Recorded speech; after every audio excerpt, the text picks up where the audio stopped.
Be a part of the force that powers truth in journalism. Your support helps to combat false media. Cash App NNV News.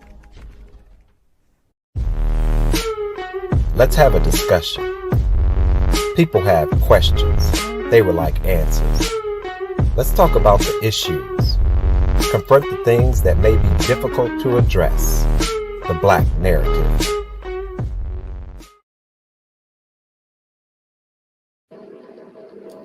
Greetings. My name is Steve Muhammad, and you're tuned in to the Black narrative on National Network View. Today, we're going to be discussing the mentality of the Black man and Black woman in the hells of North America in the age of COVID-19. This has been quite a year. It's been a lot of stress and strain on the Black man living under the system of white supremacy. And this year has been one of really a crushing weight. So for us to get into this conversation, we have with us Dr. Monique Swift, who is a licensed counselor in both New York and New Jersey with over 20 years of experience as a helping professional. She's worked in a variety of settings, including hospitals, schools, outpatient clinics, and in-home. She has experience working with children, adolescents, and adults, providing a full range of psychological services, including individual, family, and couples, and group therapy modalities. Greetings, Dr. Swift. Greetings. And we also have joining with us Sister Nicole Muhammad, and she has a master's in teaching with reading intervention and working on her doctorate in organizational educational leadership with an emphasis on helping higher education, She's worked in education for 20 years as an educator in elementary to secondary and currently health programs advisory on college campus. She has also been a part of the Nation of Islam for over 16 years. Assalamu alaikum to both of you. Wa alaikum salam, Brother Stephen. Thank you. I want to thank both of you for coming on to the program. And we definitely want to talk about the mental state of the Black man and Black woman in this age of COVID-19 under the Trump administration, seeing these murders taking place in front of our eyes. I mean, literally, not a day usually goes by that we don't hear of some other type of injustice that's taking place. So I guess let me just start off by letting you all introduce yourself a little bit more, and we'll start with you, Dr. Swift. Yes, sir. So thank you again for having me. Dr. Monique Swift, I'm a psychologist. I have a private practice in New Jersey, and I work with primarily adults. I specialize in marriage counseling and also in trauma. I also do a lot of consultation work with groups, agencies, you name it, schools, on trauma and helping them to become trauma informed. So that's a lot of the work that I do now as well. And I'm also current sitting president of the Association of the New Jersey chapter of the Association of Black Psychologists, as well as a 30+ year member of the Nation of Islam. All right, beautiful. Yes, and Sister Nicole, if you would like to go next. Assalamu alaikum. Thank you for having me as well. I have been in education for, 20 years now. And I based being in education. It wasn't something that I actually wanted to do. It was something that Allah, God, I believe, guided me there because it is my purpose, my innate purpose when it comes to education, to teach our people, but not just our people, because when we look at our people, we say it's Black people, and those are the immediate ones that we have to actually take care of. But it's the world over, because the Honorable Elijah Muhammad said that, and I base my going in there and trying to help our children, I base it on the statements that he made, that a people who have treated you wrong cannot teach you correctly. And then also that education is a torchlight to the civilization. So when you look at the world, we see the drastic way that we're living, which gives me a purpose and a passion to go out there. I've worked in classroom from elementary all the way on up to high school. I've dealt with one-on-one intervention. I dealt with small group intervention, whole class intervention. And all I can see is that this educational system is not working for us. So it's been my passion to try to get out there and try to help us to understand what it really means to separate, what our mind is going, what we're mentally, the mental health issues that not just us as adults are experiencing, but it's in our children. So Right.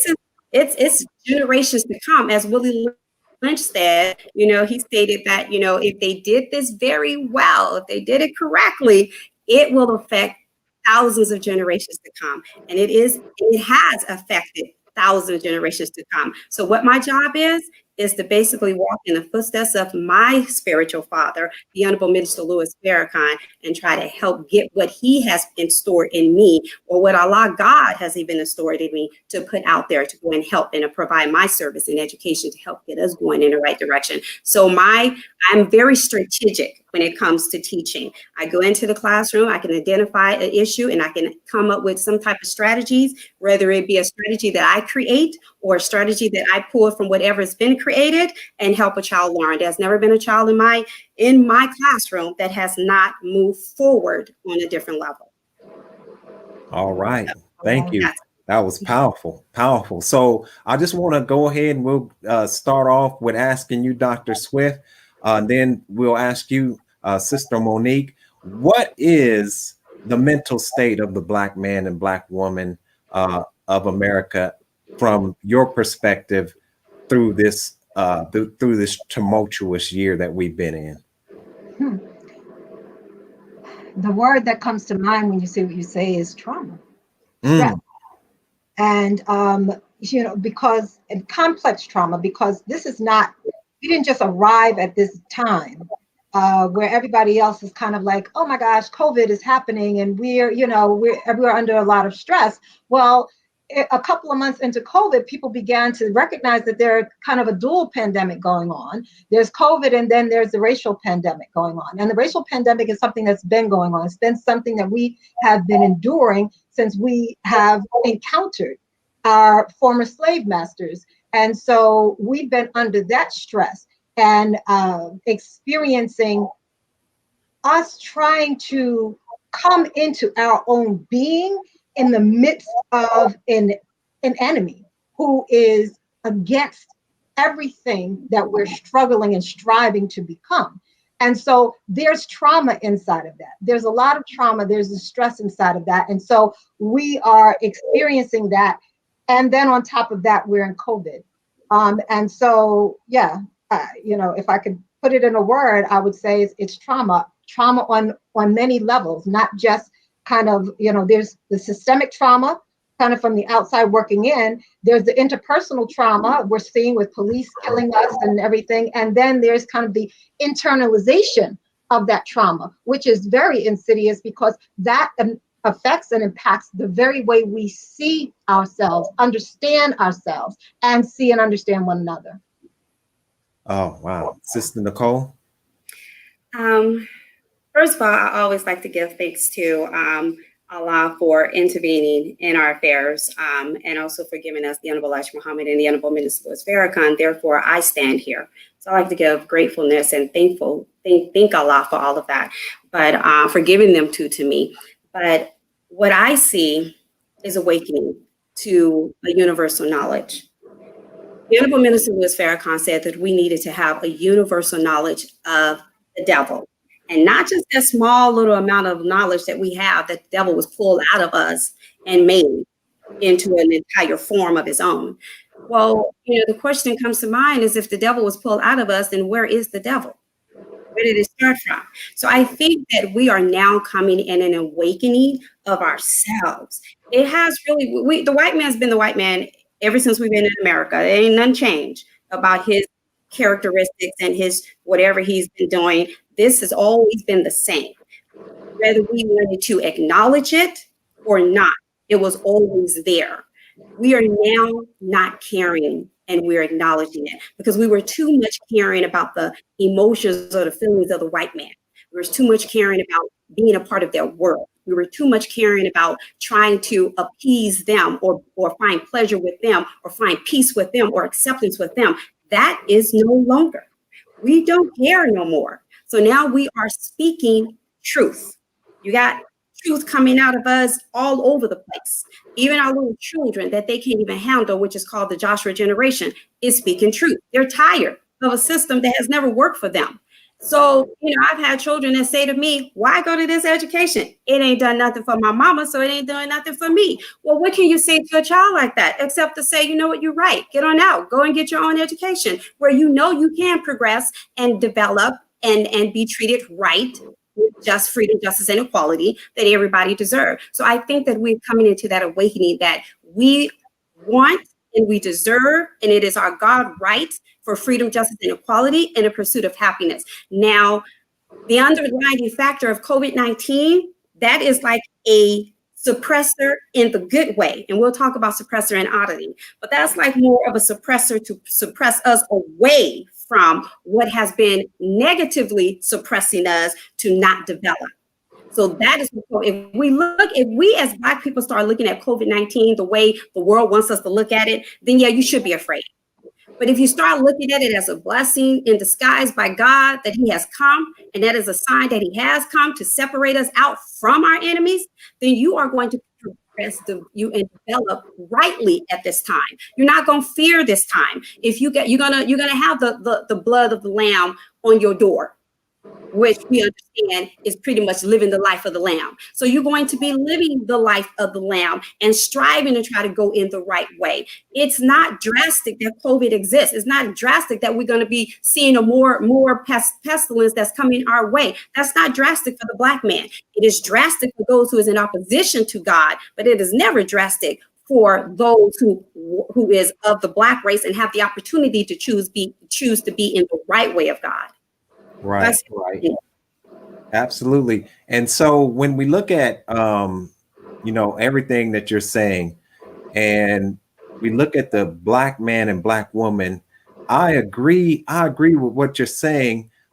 However, right, we, as Dr. Swift was saying, we are experiencing some serious, as Dr. Joy DeGruy talked about, some post-traumatic slave syndrome. Can you talk about the post-traumatic slave syndrome? And many would say that, the post wouldn't even be there because we're still experiencing these traumas over and over and over again. Dr. Swift? Yeah. And so Dr. Joy DeGruy has come up with what she calls post-traumatic slave syndrome. And essentially, post-traumatic slave syndrome, what she means by that is that is like the burden of slavery that essentially we're still carrying. That we went through something that created trauma. We went through 300 to 400 years of that trauma, generations of trauma. And then that trauma was transmitted generationally and epigenetically to future generations. That even though we're no longer under chattel slavery, the physical bondage of slavery, that we are still carrying the burden and experiencing the psychological impact of having had that experience in the past. Mm-hmm.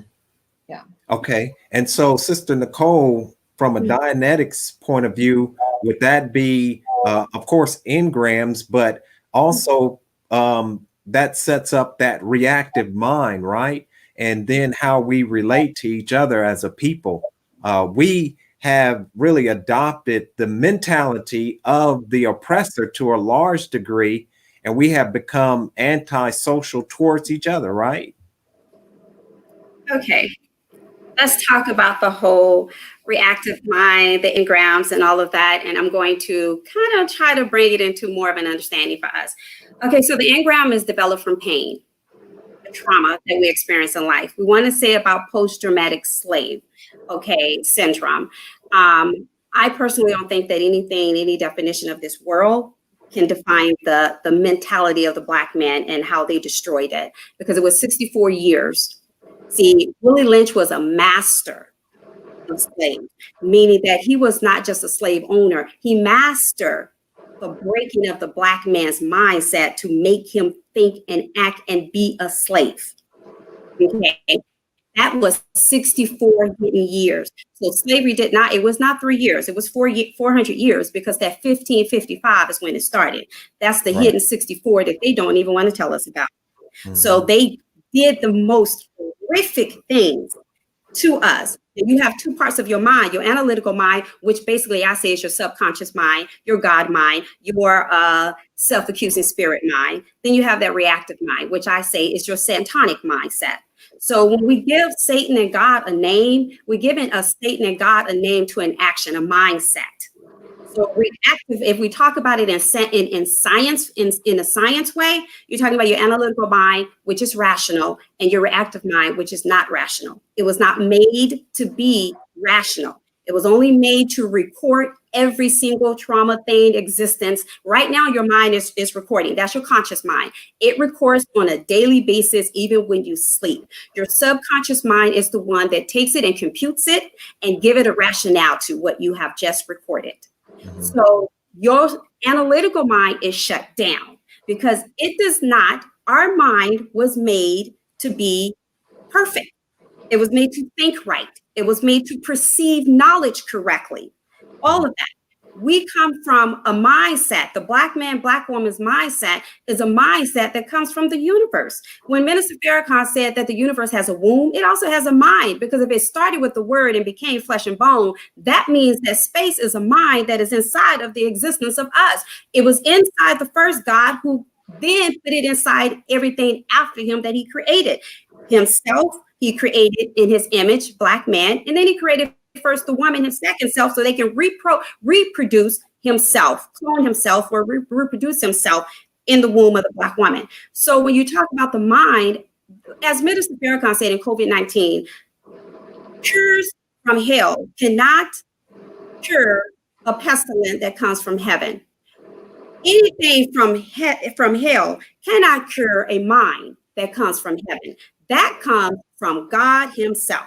So yes, we do have post-traumatic slave syndrome, but that's the definition that they want to put on our aberrations that we have. Those are just little demons that come from the engrams that is attached to one engram. One engram can have 1,000 different aberrations. Aberrations is the reactions, the negative reaction towards things, because you don't rightly perceive, or there's no rationality to you perceiving what you're experiencing. So when you take a person, and this is what Willie Lynch knew. He knew how to break and put to sleep the analytical mindset. So he put to sleep our analytical mindset. It's been asleep all this time. We are now dealing with suppressors that is suppressing the analytical mindset from even awakening. It ain't even awakening on a little bit of level. We are now just running on a reactive mind. That reactive mind was never made to see things rationally. So everything the reactive mind is seeing, it is irrational. So we are irrationally acting day in, day out, 24/7, around the clock. They're even the most sane looking of us is still reacting irrational, because it's not normal. We weren't created that way. And Dr. Swift, what would you say to that from a psychological point of view? I mean, as the sister said, we're very impulsive with our behavior, especially in a negative type of way. We're possessed, as Dr. Amos Wilson would say. We're possessed with demons, as the sister would say in Dianetics, engrams. These demons,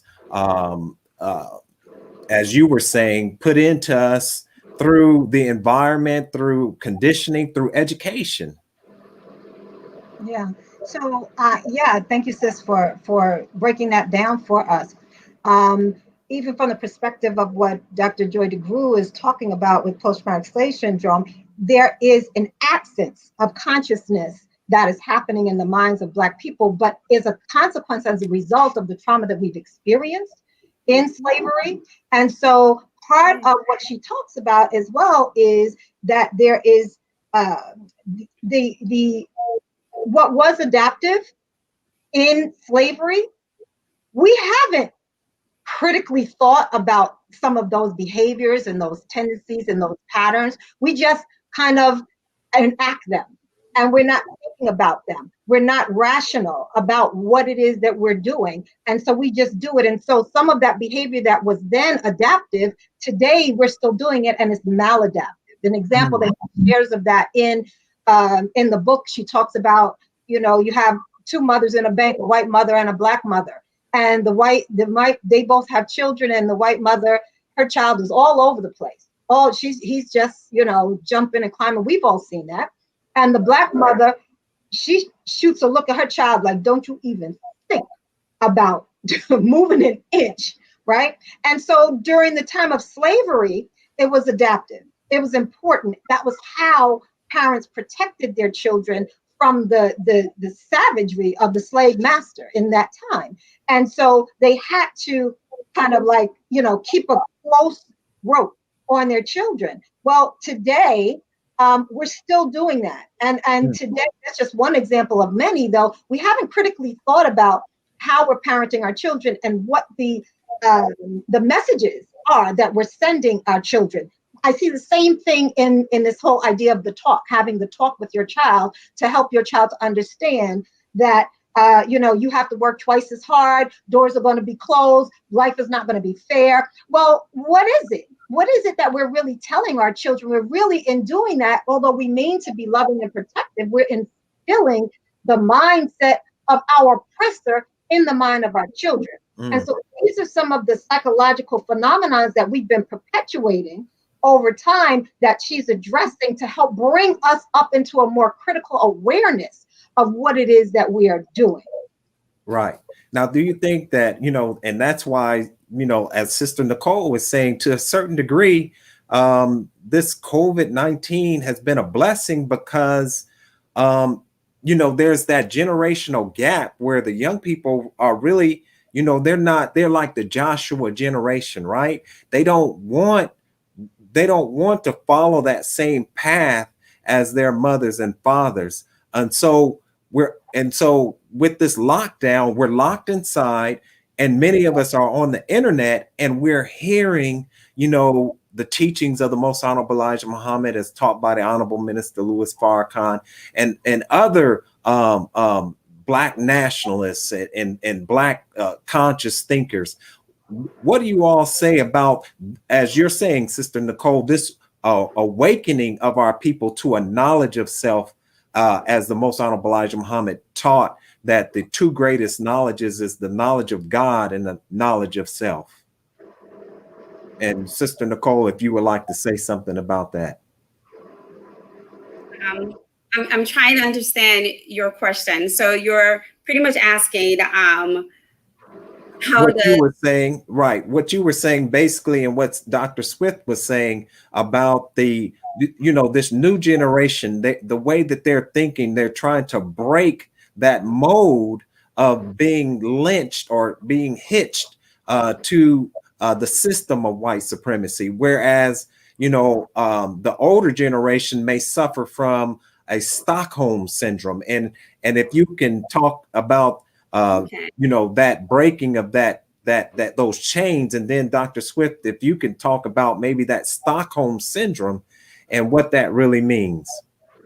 Well, to me, somewhere in our generation, there has to be something that's going to develop from us as we produced it, the white man, in our call for help of what was going on to us, which is Master Fard Muhammad, that our thoughts, our energy produced in him to come for us.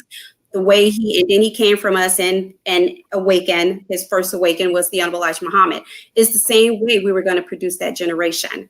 So eventually we were going to produce that generation where the mindset is sick and tired of being who they have been in this world. They are a mindset. I watch the children in the classroom and I see that the knowledge that they're learning, they sick and tired of it. It's like nothing to them. They don't want to learn that. So for me, it was enough to come and start talking to them from Islam and teaching them that. They were so curious. God's black? Yes, God look just like you. You want to believe? You don't believe that? Let's find it in the Bible and we can tell you that Jesus was black. So when you start to talk to them in that way, they start to pay attention and want to know more and more and more. So Right. they are a mindset that is sick and tired of being treated the way they've been treated. So Stockholm treatment don't run with them no more. They're a mindset that says, look, we're done. We're tired of what you've been given to us because what you've given to us is nothing. You may have thought you may have fooled our parents, but you can't fool us no more. So that's the mindset that we're dealing with. That's the beauty of that mindset. The problem is that the adults are not yet learned to guide them, because these are children that needs proper guiding. I went in my classroom all the time with with what Minister Farrakhan said, that there's no such thing as a bad child. It's just a child that is misguided. So I've always went in the classroom thinking that none of you bad. You're misguided. All you need is that rightful guidance. The sad thing is that our adults are not trying to seek that rightful guidance to give to our children. That's the break in it, is that these children don't want to go to this type of school no more. They would rather be somewhere where they can actually learn to be their true selves. They want to learn about their true selves. Some of them don't even know about slavery in its exactness. That's the basic for a nation. And the basic is going all the way back to the beginning of a trauma. Now, that may be your wound as an individual, but as a person in the nation of Black people who's been treated so badly all of our years in America, the basic is us in slavery. We need to take our children back there. We need to let them know horrific things that have happened. We need for them to cry about those horrific things, get upset about those horrific things. These are things that has been taken away from us because we've been suppressed. And our suppressor is continuing to suppress us. They suppress us in the educational system. They suppress us when we go to the store. Now it's starting to become chemically suppressed. So at first it was just a action of suppression, and now it's becoming chemically suppressed. So now we have to make our move, and we just have to, separate. Absolutely. And Dr. Swift, as she's talking, can you talk a little bit about that Stockholm syndrome? I mean, as you say, we've been here 400 years, and many may not know that a certain mental illness develops when a captor is under the captive. Can you talk about that Stockholm syndrome? Yes, sir. And so I just wanted to kind of mention first, though, first, I'm so glad that you are in the classroom with our children, with the mindset that you have, and talking the way you have, and leading in the way that you are. And I'm thanking Allah for that. Duplicate yourself. But you started off talking about the knowledge of God and knowledge of self. And the thought that I wanted to that came to mind that I wanted to share was that they are intricately intertwined. That for us, the knowledge of self is the knowledge of God, because we are God, right? And so if the Honorable Minister Louis Farrakhan said that knowledge of self, knowing self, produces self-love, and it produces self-determination. And so our enemy, our open enemy, is wise, wickedly wise, of course, but wise in that that's one of the things. That's the first thing. When we first came here, we were shackled. We were in chains because he didn't control our minds at that point. So he had to tame us. But from that point to this point, he's robbed us completely of the knowledge of ourselves, which kept us illiterate. And our lessons say that he wants us illiterate so he can use us as a tool and also a slave, right?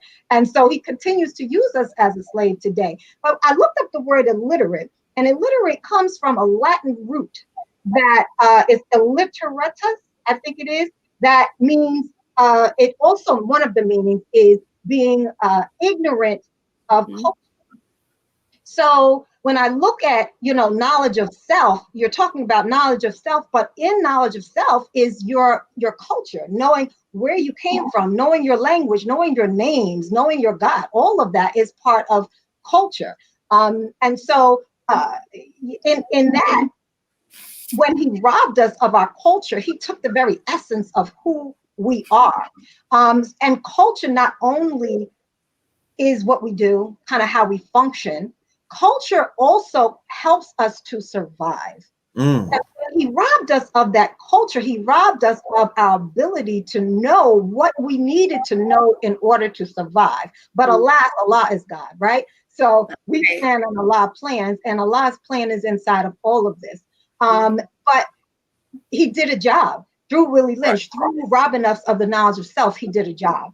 And that's why we can say that something like Stockholm Syndrome, which there's some controversy and debate around that, whether it is really a thing or not. But this is the idea of it, I get. And it seems to apply to us. So Stockholm Syndrome basically stems from an incident that happened, I think it was in the 70s or some years back, where that somebody was robbing a bank, and they held hostage some of the bank employees. Well, I think this happened over a course of 6 days or so. There were some days that passed. But in the interim of that time, as the police were trying to help to apprehend the bank robbers and also free the hostages shifted. The hostages began to defend their captors against the people who were trying to help them, the police officer. Now, when it comes to defending our captors, who better at defending their own captors is there than us, right? And so in that respect, we see this whole idea of Stockholm Syndrome kind of applying to us, because it's truly a Get Out experience, the movie I'm referring to, right? We have the mindset, the worldview, we have the lens, we see everything through the lens of our captors. And so because we see everything through the lens of our captors, it makes perfect sense to us why we should be subjugated, because in their lens, through their lens, we are less than. So we have owned and internalized this whole idea of white supremacy and Black inferiority. And so that really kind of relegates us to this whole imprisonment that they're calling Stockholm Syndrome. Right. We're going to take a little break here. Thank you for tuning in to National Network View. Let's pause for a moment for these announcements. Greetings. This is Tarika Shakir Muhammad with National Network View. This week's issue of The Final Call honors a servant, scholar, and soldier, Minister Abdul Allah Muhammad, and his life's work and contributions to the Nation of Islam and his sacrifices in the Black struggle for freedom, justice, and equality. He was a follower of the Most Honorable Elijah Muhammad and the Honorable Minister Louis Farrakhan.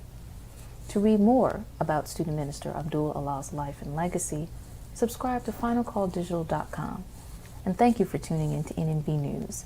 Please share your thoughts with us in the comments section below, follow us on social media, and please subscribe to our YouTube channel, NNV News. This is Tarika Shakir Muhammad with NNVnews.com. And we're back with the Black Narrative.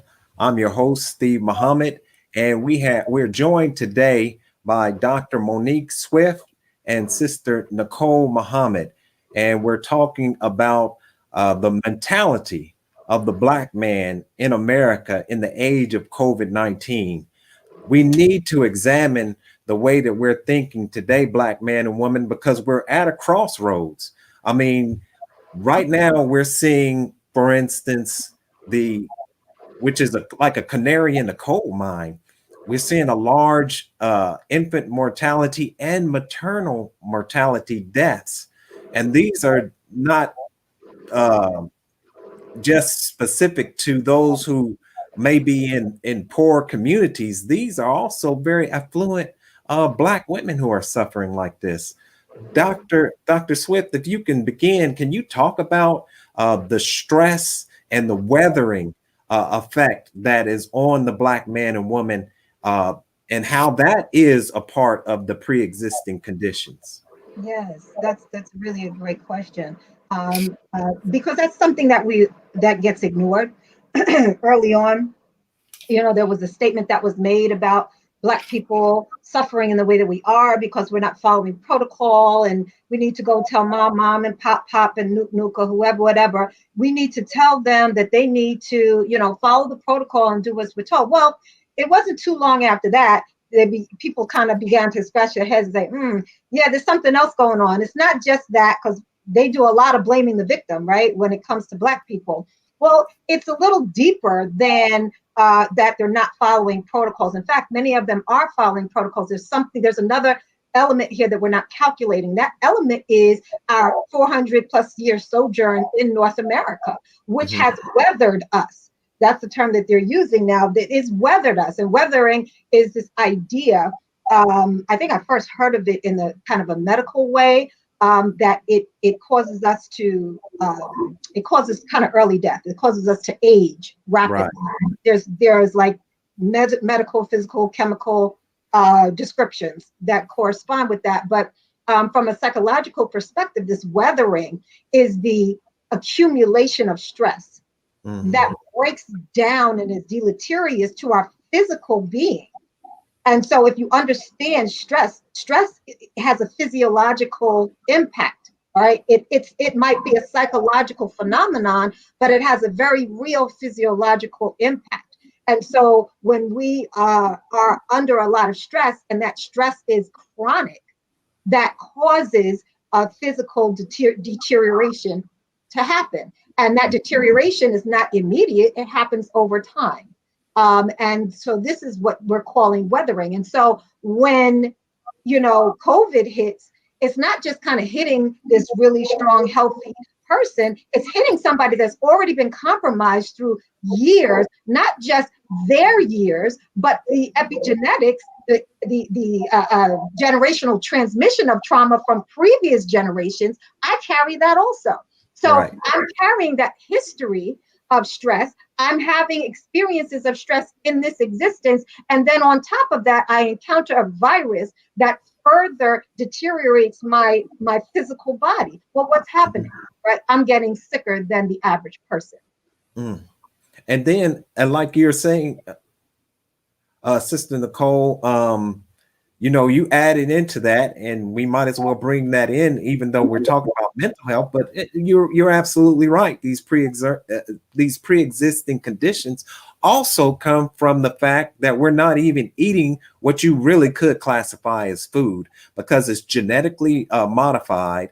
It's processed to the point where many of the chemicals in it are not recognized in nature. And so that is also a part of that weathering effect, and that those pre-existing conditions. That's another show where we can go into all the, the so-called conspiracy, really the conspiracy facts that deal with our health as it's concerned here in America. But I wanted to ask you about the stress as well. The Honorable Minister Louis Farrakhan said that stress is to a large degree caused by the lack of duty, right? It's caused by not being in harmony with the time and what must be done. So if you continue to do a certain action, as they say, Dr. Swift, a person doing the same thing over and over again is a sign of insanity.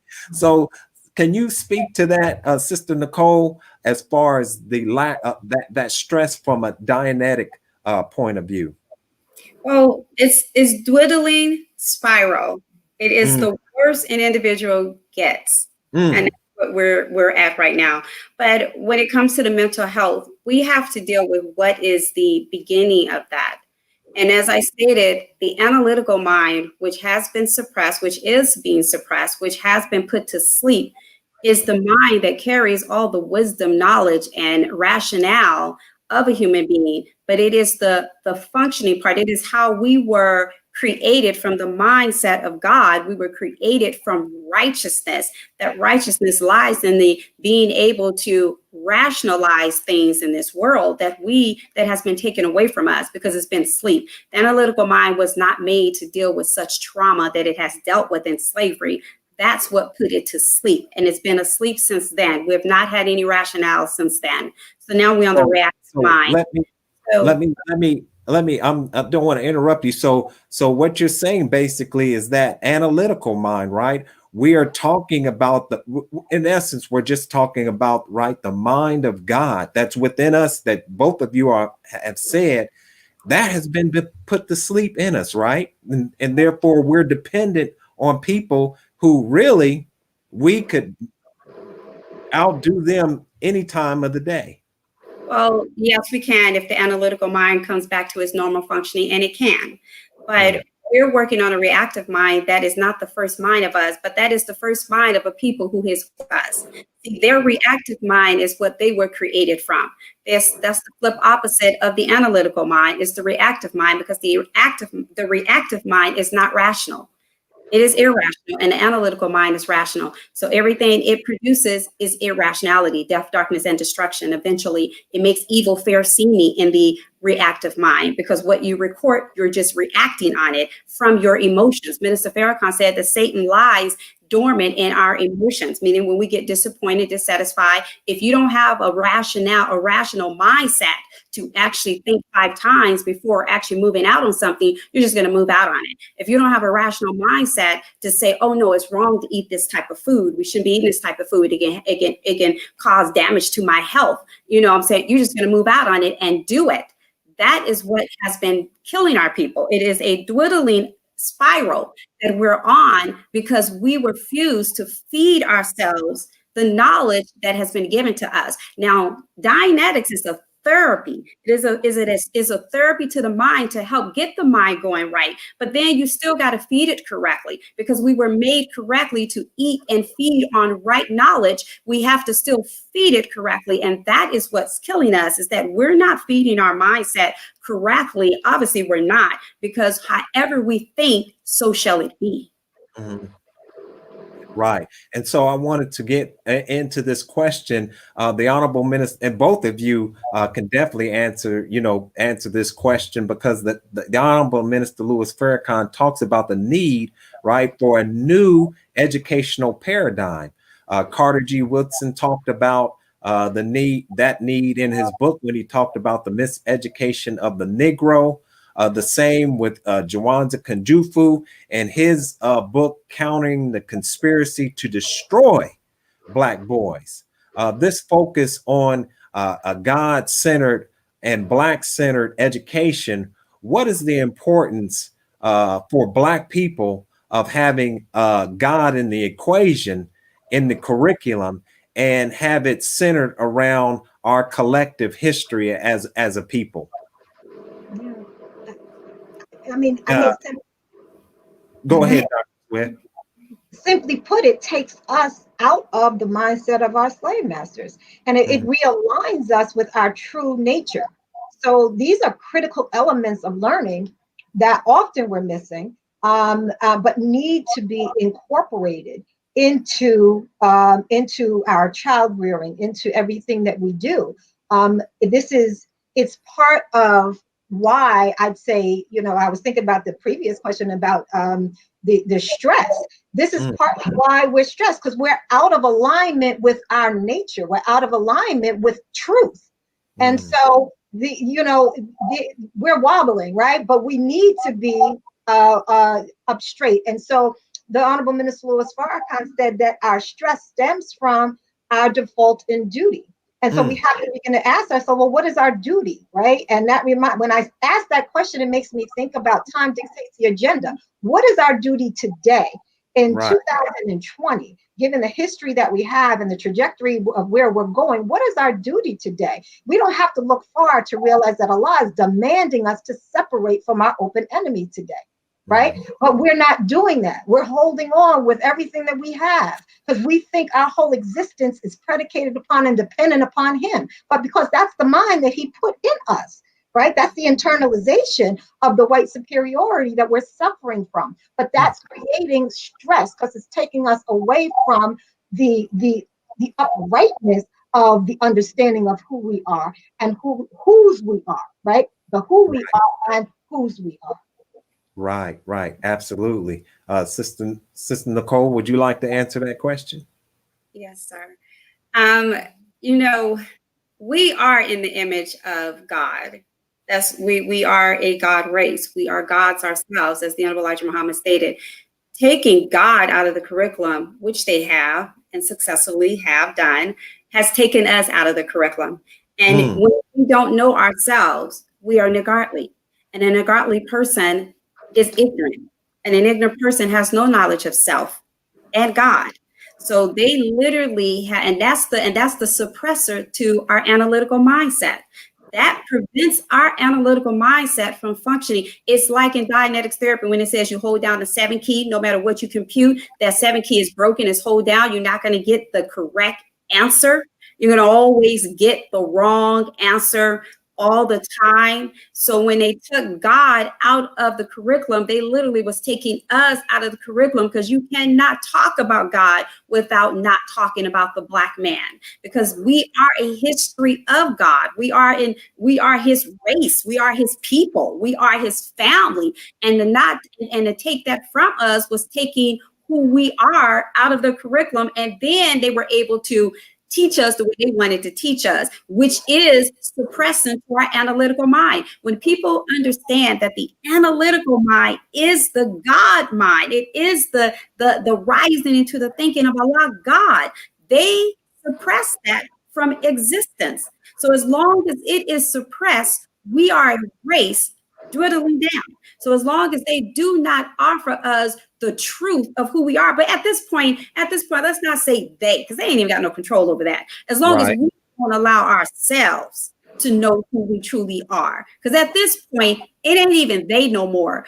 We are, we have the option to have freedom, but we chose to just be freed, and there's a big difference. And mm, as and until we understand to be freedom, and be able to teach our own children what they need to know to be who they truly are, until we actually get to that point where we're just going to walk away from the schools and say, no more, we teaching ourselves, we putting God back in, because God is us and we are God's. That means that, they didn't made us disappear the same way they have been doing that over the years. They did that with Nat Turner. Nat Turner expressed what? His God self, when he started realize what they were doing. So it was only righteous when even says in Dianetics therapy, a person who sits up here and rise up or fights against something that is traumatizing them is a normal thinking person. So Nat Turner was normal thinking. right. Muhammad was normal thinking. All of these people that was, Harriet Tubman was normal thinking. So these are people who was fighting for our freedom, justice, and equality. They were normal thinking, Mm-hmm. and they were taken out of history. You can't even talk about them on college campus unless there's something that they can control. So they have to control everything, but it's for the purpose of them, of their white supremacist world, for them to keep control over the entire world. And as always, I grew up where my family used to say, fear of a black planet. I never really understood what they mean until I came into the Nation of Islam and realized, oh yeah. Right, right. And so let's go ahead and get into some solutions as we wind this up, because one of the things that both of you are talking about is, for instance, let's start with with the individual, the knowledge of self, because Sister Monique, you're absolutely right. What we see happening in other communities is seen as racist or is seen as extremist in our community. So the call for an independence and a land of our own, we see Israel do that. We know that America started off that way. So, but when we call for a separation into a land of our own, to get off the foot of our oppressor off of our neck, then that's seen as extremist. But what I want to ask you both, starting with the individual, how can the individual begin to, as you were saying, Dr. Swift, how can they begin to get some balance and stop wobbling? Yeah. Again, it seems to be the theme here this evening is knowledge of self. I Right. think it goes back to knowledge of self for the individual. We have to remove the mind of the slave master out our heads and reclaim our own mind, which is a God mind, like Sister was talking about. So mental, health, mental well-being for the individual Black person is intricately tied to the extent to which we have accepted our own, and we, to the extent to which we are acting in accord with with our true nature, right? Mhm. And so knowledge of self, when we have knowledge of self, it enables us to know not just ourselves, but enables us to know the other.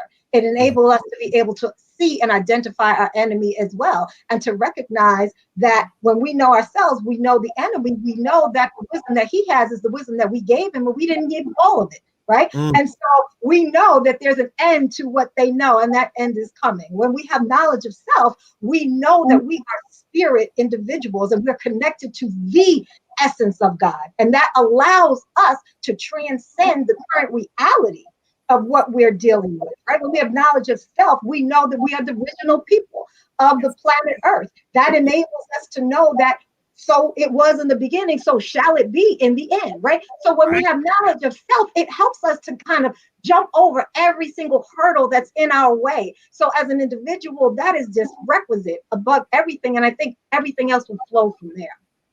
And let me ask before I go to you, Sister Nicole, to answer that same question.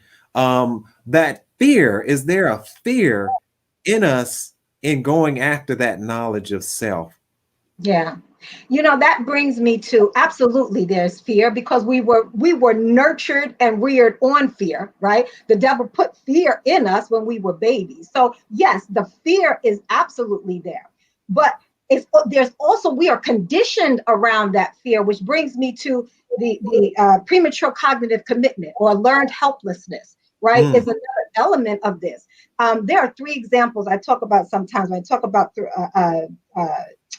premature cognitive commitment. When you put someone in a condition and they recognize that they cannot do anything to change the condition, they, in addition to fear, they lose the spirit to try to change it. So one example is given often is you take a baby elephant and you tether it with a little string to a stake. That baby elephant can't break away. But when it becomes a big elephant, it could take that stake out the ground with very little effort, but it doesn't do that. It doesn't do that because not only is it fear there, but there's a conditioning that has happened in the mind that has caused that person to believe in a reality that is not a reality at all. And that's part of what we suffer from in this country as well because of the slave master.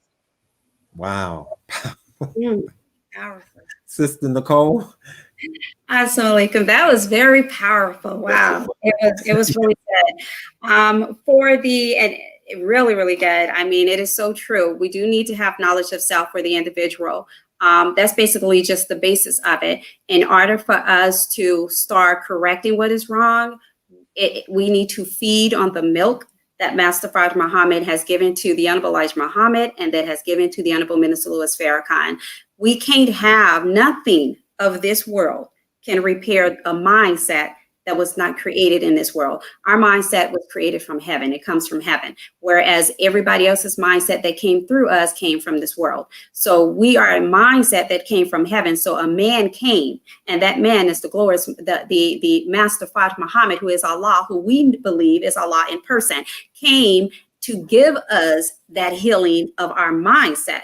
And if we but only study him, study the ones that he has resurrected in our midst, the Honorable Elijah Muhammad and the Honorable Minister Louis Farrakhan, then we ourselves can develop into gods like them. They are beautiful human beings that Master Fard Muhammad has created and have such the love for us. There's no way that we should not have love for our own Black selves, and we used to. But the analytical mind is put to sleep. And as long as it stays asleep, we will always be acting on a reactive level with the people who's the masters of that reactive mind. So Yeah. we take back control of it. Yes, yes. And so I just have two more questions. And so we talked about, well, maybe three more questions, but that's it. So we talked about the individual, but as a people, you know, we are taught by our open enemy to think as individuals and not to think as as a collective. Therefore, you know, when a dollar enters into our community, it doesn't stay in our community a day. That it goes right out of our community. And Malcolm X, in paraphrasing, said in so many words that we are financing their children going to college while we are keeping our children in poverty. Can you talk about the collective consciousness that Black people need to begin to embrace, as we're saying that our unity is more powerful than a hydrogen bomb? And I'll start with you, Sister Nicole. So our people, as a journey, we need to take a journey back into our history of slavery, because I think that's going to connect us. We need to go back. See, many of us have not even heard of Without Sanctuaries or even took a time to even look in that book to see the horrificness of what has been happening. Some of our children just think slavery, like now today, I was talking to a child who thought slavery was just really a servant back in the day. I was like, oh no, oh no. I said, and I hope your mama don't get mad, but I'm going to tell you the truth, because no, not servants back then. We were slaves that was treated inhuman, not even like humans. So we need to take our people back into that journey and bring them back forward. Sometimes it's good to step backwards as a people, then to move out in the correct way. Because once they see who the enemy is, then they'll start to understand they need to separate from the enemy, because we keep being there's nowhere in America that we as a people can live without being re-stimulated and keyed in with the trauma that we have experienced in America alone. And we are constantly being suppressed by the exterior force that has been created in America to continue to suppress our analytical mindset from even awakening. So as long as we stay in this way among our open enemies, we're never going to be able to connect as a people. We're always going to be divided. Separation is the only thing that can help us as a people to heal correctly. Right, absolutely. Dr. Swift, would you like to tackle that one? Yeah, so I'll be brief. I know we're coming to a close, but you know, the unity is key. Honorable Elijah Muhammad told us that unity is more powerful than a nuclear bomb, and it is. I want to give an example that struck me in a way that it never did before. That the power of our collective consciousness. Brother Ishmael, this past Sunday, Brother Minister Ishmael talked about the Honorable Minister Farrakhan and with the Million Man March. And he talked about how the minister didn't come and sit down with the laborers and say, okay, I think I want to plan something, or sit down and try to sketch something out. It was a divine inspiration that happened. But the way he described it, he talked about him being there at the armory and the spirit of the brothers who were there, and they were cheering, and they were, I think, calling his name. And, you know, he said, you know, I think Allahu Akbar or something, but he was talking about the spirit that was coming up, and that their spirit was feeding the spirit of the Honorable Minister Farrakhan. And as their spirit was feeding his spirit was inspired to say, we want to bring 1 million Black men, right? And there the Million Man March was born. It wasn't a brainchild per se. It was divine inspiration that happened out of the whirlwind of collective consciousness. Come on. And if we recognize that power that we have in that when we come together and we share in spirit with one another, there's absolutely nothing that we can't conceive, and there's absolutely nothing that we can't achieve. That's right. You got me and Sister Nicole out here bearing witness about the catch the Holy Ghost. Yes. You're absolutely right. So as we close, I just want you both to give a person who's watching this, first give them your contact information, and then give them anything that you think can help them to begin to heal their mentality as individuals, and let us start with the individual first. So we'll start with you, Sister Nicole. My contact information. I don't know. Is it going to be put on the screen? No, if you can just give it out, right. Okay, so it's edsuccesscommunity@gmail.com is my email. And then, of course, the telephone number, if you wanted to reach out to me, is 702-608-5623. That's how you can get in contact with me. Now, as an individual, for you to start healing, the one thing that I can say is that it's all about knowledge. And I've always told children in my classroom, knowledge, and students in general, I deal with college age students now, but knowledge is power. It's all about seeking knowledge, as the Honorable Elijah Muhammad stated, and I want to, make sure I'm getting it correct, but we seek knowledge wherever we can. You know what I'm saying? You just go out and you seek knowledge. But to heal your mindset, auditing is a therapy that can help to heal the brokenness that exists in our mindset, because the engrams that we have are all wrapped around pain. And we need to attack those somatic strips. And a somatic strip is each individual painful event that we need to go in and run it like a film camera, recall it. That's what an auditor does. We sit with you and we help you to recall it, the event, and we recall it with you over and over and over again. And as long as it takes for you to actually process it, compute it correctly in your analytical mindset. You should always leave auditing with your mind feeling light, with you feeling like you just knocked out, accomplished a lot in your life. You should always feel, like you're getting clear, like your mind is clear enough to actually think correctly. And you can feel that when you go through auditing, that my mind can think correctly. So I would say every individual try the auditing therapy. Minister Farrakhan said tried it, and he is the lamb. So anything that he said do, we do. Anything that he says stay away from, we stay away from. So he said, try auditing. It works. I bear witness. Do that. Yes. Thank you, sister. I appreciate that. And you're absolutely right. We have a torchlight in the Honorable Minister Louis Farrakhan in these dark days. Dr. Monique? Yes, sir. So my contact information, a phone number is 646-600-8118. Again, 646-600-8118. And email is my first and last name, Monique Swift, 19@yahoo.com. And so in regard to just kind of wrapping up with the last question on healing and what I would say to us regarding healing, I'm a therapist. I do therapy. I believe in therapy. I believe it works. But I also want to say, too, that we don't always have to do everything the European way.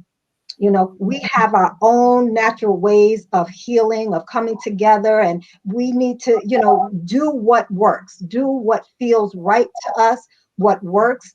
So in regard to healing, I want to suggest that we focus on the journey inward, right, to self, knowledge of self, the journey back into our history, learning from history to help us begin to know where we are and where we're going, and then the journey also toward one another. And in the midst of all of that is our true healing. That's right. Thank you. Thank both of you. This has been a rich conversation. And like you said, Dr. Swift, we may have to do something like a part 2, dealing with some other mental health issues, because this path is one as a people that we're just now going on. We're just now beginning to overcome that stigma of talking about mental illnesses and mental health therapy in our community. So I would love to invite you both back as we could talk on some mental health therapies that we can get into. But I want to thank you both for coming on to the Black Narrative, and may God continue to bless you both. And so I would like to thank everyone for tuning in to the Black Narrative. And I would love for you all to start on this journey with us, and seeking mental health therapy. whether it be auditing or whether it be going to see a therapist or a counselor. We need to start on that journey. And as Dr. Swift and Sister Monique said, the first thing that we definitely need to do is to gain the knowledge of self, because as Dr. Swift said, that knowledge of self will produce in us the love for self, and that will in turn produce in us the desire to do something for ourselves. I also would suggest for you and for you to suggest to your family to subscribe to the Final Call, because a man who will not treat you right, he's not going to give you information that will save your life, especially in these last days. So with that, I want to thank you all for tuning in to NNV News. Please share your thoughts with us in the comment section below. Follow us on social media at NNV News, and please subscribe to our YouTube channel, National Network View. My name is Steve Muhammad with NNVnews.com.